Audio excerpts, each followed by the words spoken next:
trazendo um pouco desse debate para dentro da Câmara dos Deputados, tu enfrentastes um pedido do Arthur Lira de cassação, né, te colocando no Conselho de Ética, né, fosses vitorioso, não avançou esse pedido, não avançou essa possibilidade, mas Arthur Lira segue sendo ainda esse cara com esse viés ditatorial dentro da Câmara dos Deputados, podemos dizer assim, né? Avançando todos os limites, cada vez mais exigindo coisas, ameaçando o executivo e o governo publicamente, e além disso, agora também avançando no Conselho de Ética com as deputadas, né? Ameaçando as deputadas parlamentares que têm se posicionado firmemente em relação às principais pautas, como a questão do marco legal, mas não só isso, elas têm se mostrado muito combativas na CPI do MST e também no 8 de janeiro. Qual a tua avaliação em relação a esse processo dentro da Câmara dos Deputados e como enfrentar isso, já que Arthur Lira, mesmo cercado, sendo investigado pela Polícia Federal, né, começando a aparecer os seus esquemas, ele não retrocede, né? Pelo contrário, segue avançando. Então, a não cassação do nosso mandato tentado por Lira se deu em circunstâncias específicas. Foi num ano eleitoral, o Lira tentava colocar em votação a proposta de entrega do controle acionário da Petrobras. Se eu tivesse perdido as eleições, Maria Fernanda, com uma votação mais baixa do que nas eleições anteriores, muito provavelmente ele teria cassado o nosso mandato no pós-eleitoral, tentando estabelecer com isso uma ineligibilidade num conselho de ética que então era dominado prioritariamente por aliados dele Lira.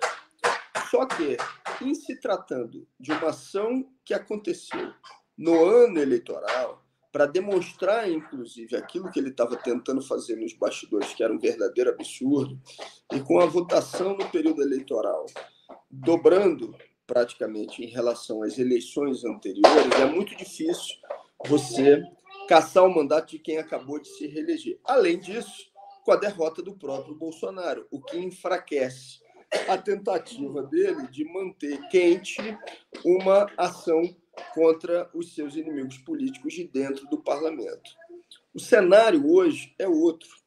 Então, por isso, a gente tem que tomar muito cuidado, e eu começo falando sobre a tentativa dele de cassação das 6 parlamentares, que fizeram o que era o correto, o que tinha que ser feito, que fizeram um enfrentamento àquela proposta que ataca diretamente os povos indígenas.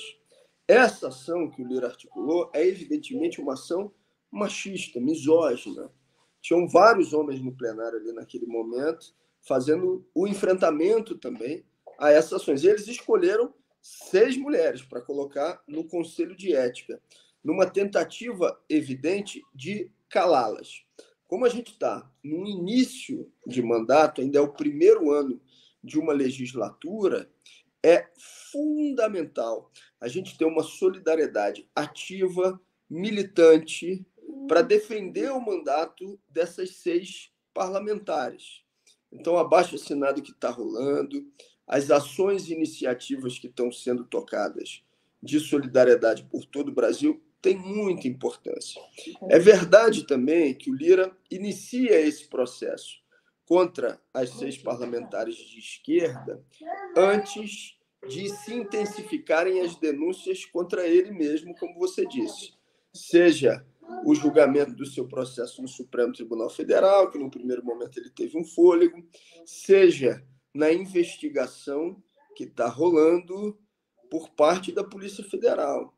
E que tenhamos em conta, fez com que um dos seus principais articuladores, se não o principal, fosse exonerado da liderança do PP, porque tem um número grande de provas que demonstram a utilização do orçamento secreto para a compra de kits robótica superfaturados. Bom, dito isso, intensificar esses esforços na defesa do mandato das parlamentares e denunciar, mostrar publicamente o que é a representação do Lira é uma necessidade. E para o governo federal, para o governo Lula, o Lira procura se estabelecer como um chantagista permanente. Quando se trata de matérias que estão articuladas com a mesma linha do mercado financeiro, ele se coloca como um agente facilitador da tramitação e da colocação em prática daquelas medidas, como se um favor ao governo estivesse fazendo, como no caso, por exemplo, do arcabouço fiscal. Mas nesse caso em específico, não precisava, inclusive, de um amplo esforço do governo para aprovação junto ao Lira, porque naquele caso, a agenda do Lira, na articulação com o mercado, já casava com o que era a proposta de manutenção, de alguma forma, de um teto, sem a revogação plena dele.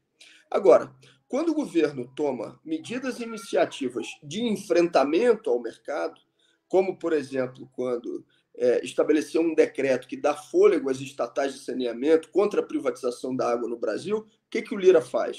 Vai lá e imediatamente coloca um projeto de resolução para ser votado para revogar a medida do governo. Eu estou citando um exemplo, mas eu poderia citar vários exemplos em que o Lira faz isso. O enfrentamento ao Lira e ao que ele representa é positivo para a agenda de ampliação de direitos da classe trabalhadora a ser tocada pelo governo. O Lira, ele é um aliado prioritário do mercado. O que ele fez de maneira eficaz para os seus interesses? Entendendo que ele tinha muita dificuldade de se manter na cadeira pelo acumulado daquilo que ele viveu na sua atuação política, ele, num primeiro momento, atende ao conjunto das medidas que eram de interesse do sistema financeiro, que controla uma parte significativa da linha editorial dos veículos de comunicação. Então, o cara vai para a privatização dos Correios, ele trabalha para o marco do gás, que foi uma nova fase de expoliação de entrega de recursos naturais brasileiros. Ele parte para a entrega da água, para um processo de privatização como esse que foi tocado, independência e autonomia do Banco Central. Depois que ele atendeu a essa agenda mais dura do mercado, ele parte agora para o atendimento prioritário aos interesses setoriais reacionários. Bancada fundamentalista, bancada do latifúndio. A partir daí, ele começa a descolar a sua prioridade principal dos interesses mais duros do mercado, porque eles já foram atendidos na primeira etapa, durante o governo Bolsonaro, em que o Lira foi presidente. Além disso, ele ganhou um controle sobre o orçamento público com o orçamento secreto, ainda no período do governo Bolsonaro, que ele tenta manter, as chamadas RP2 e RP9. Ele quer disputar para que o controle orçamentário e a disponibilização desses recursos seja prioritariamente decidido por ele, Lira. E essa é mais uma etapa de atrito nas relações com as articulações políticas do próprio governo. Então, quando vem uma crítica do Lira dizendo a articulação do governo é ruim, tem problemas, articulação política. Ora, articulação política, num cenário como esse, numa coalizão onde parcela significativa daqueles que estão no parlamento são representantes do centrão, que é a direita e a extrema-direita, ela sempre vai ter dificuldade. A compreensão é, quando o Lira faz essa crítica, no final das contas, o avanço que ele está querendo é que ele mesmo tome conta da articulação política. Quando ele critica também medidas sociais no Ministério da Saúde, é porque eles querem assumir o Ministério da Saúde. Então, o que esses caras querem? Essa turma do centrão representada por Lira.